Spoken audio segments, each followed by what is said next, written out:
I grew up in foster care. So the difference in foster care is more so you're a ward of the court, meaning that you haven't been adopted yet, you're on the verge of being able to be adopted, or someone just taking you in as a legal guardian. From an orphanage standpoint, an orphan normally lives into a group home, or they're under the custody of an individual more so appointed by the court system. And then to be adopted is someone literally takes you in. You get their last name and everything like that. If you had the option to take their last name, you're their child, you're their responsibility. But I was a ward of the court, so I was foster care, so I basically was came up through the system, and I was raised up by a family in Fort Lauderdale, Florida. 1 year old, immediately. So, Saunders County, Florida. My mother is of Bahamian descent. We're Bahamian. Mother and father and both are Bahamian, and she wasn't supposed to be here, so she got in some trouble legally, and immediately I was taken from her and put into foster care. And my sister was actually already in foster care. So, yeah. I don't think I was born in jail. I think she was out at the time. And immediately at birth, they just took me from her and put me into the system. But I lucked up, and of course, my family in Fort Lauderdale, they're not my real family, but they knew of my mother. I think my mother's mother, my grandmother, my real mother's mother, which is my grandmother, and the family that raised me, their mother, they used to run the streets in Miami together, so she allowed her to take me in. She just said, hey, can you get my 2 kids there in the foster care system? And I lucked up to be, I'm still a foster care child. Technically, she had a home that had other kids in it as well, but me and my sister were able to be united through that particular, venture. That's how we got united. It's different, survival of the fittest. Definitely character building.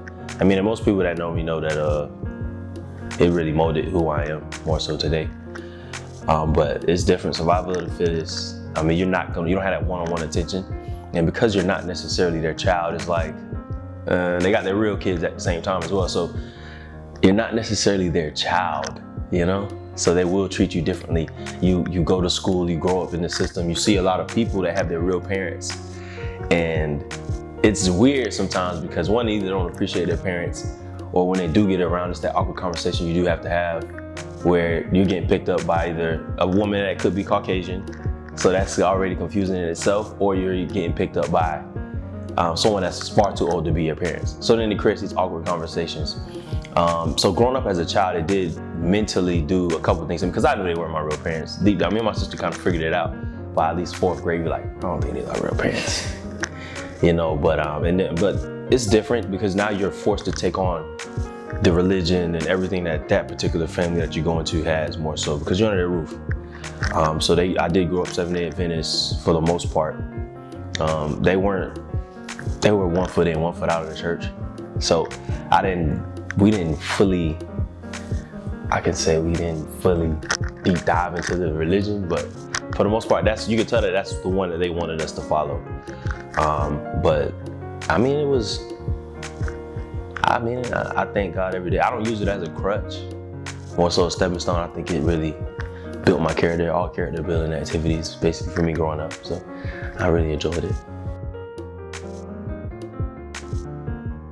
Very much so. Everything about me today, I can look back to my days in Broward County, and it played a huge role in how I am today, whether it's the friendly environment that I like to create, the family-oriented environment I like to create, join the great organization on campus of Florida State in Omega Psi Phi, and I really hold my bond sacred that I do have with some of the individuals through the organization as a whole, but most definitely the ones on my line. So definitely very family-oriented. I know all of their families. I enjoy going around their families more so than I do being around mine. So I've met every single parent that there is on my line. I met every single child, if we have any more coming, I don't know. We got 2 right now, so I met every child, every parent, grandparents. I've been to funerals, everything. So it definitely created the environment of, just that I'm real lovey-dovey when it comes to that kind of stuff. I really cherish the moment being around them. So I mean, growing up in a house with, you got 16, 17 people, 3, 4 bedrooms. So, I mean, you know, pledging and all that kind of stuff. That was normal for me. You know what I'm saying? But it's good to be there to help, you know, talk all them through that, you know, how that really works. You know, so that was cool.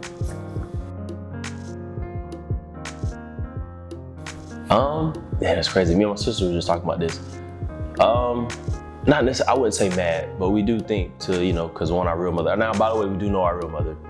She is around. She lives in St. Lucie County, you know, yeah, St. Lucie County, Florida now. She's back in Fort Pierce. She has a green card now, so she's here the right way. But, I mean, we don't hold that grudge. We grew up real fast, so, but we did have a conversation with her. She just was like, well, why didn't you ever come back? So, you know, we weren't necessarily mad, but we just had questions. We were very curious. Like, man, you never came back for us. And, I mean, she just couldn't. I mean, we didn't understand as children, but now that we're older and they had the conversation now, I wouldn't say I was mad, but funny enough, we did have some, I don't know, being in foster care, I feel like I was more like a slave. You know, I had to do all this extra stuff that I know my real mother, the family that I raised, I know their kids wasn't doing the extra stuff that everybody else that was in the foster care program were doing. So sometimes I think about that. It bothers me a little bit, but other than that, man, all character building, really. Definitely growing up in foster care gave me one of the most key attributes I still use to this day, and that's adaptability. The ability to literally blend in both the real world and be sociable. In my role, what I do is I actually go out and do consultative financial consultations with dealership owners. I don't necessarily work at a dealership, but I work for General Motors. So I do go into these stores, these dealerships, like literally that Chevrolet right there. I think I went in there once before. I didn't even realize that was the one I went into, but the owner of that store, I would go in there and talk to them about their finances and just tell them how to make money. So, I mean, adaptability, to be able to be the chameleon on the outside and they see me just as a normal dude. And then also on the inside, it's just very professional, be able to carry myself in a manner that they can actually respect me. But growing up in foster care is definitely probably the key to push me, because I know I have a whole bunch of people under me, a lot of siblings under me that are watching me still to this day. I got people back in my neighborhood in Broward County that are watching me. So, I mean, it's hard to give up when you know somebody else is watching you. I mean, even now today, I work out a lot. I mean, that also helps me with that as well, because it's like, I would love to stop one day, but I mean, now it's out of habit, but at the same time, I know people are looking at, you know, like, hey man, I want to get in shape. So they see me falling off, they're gonna be like, well, dang man, you was the one that was pushing me. So same thing with my job and going to college, now getting my master's degree and working for General Motors now. I know I got like 17 kids behind me that's literally looking up to me.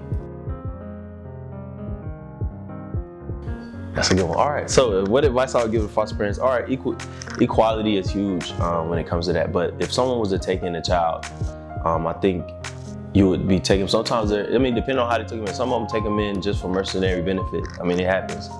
But then you do have the ones that actually take them in to be loving.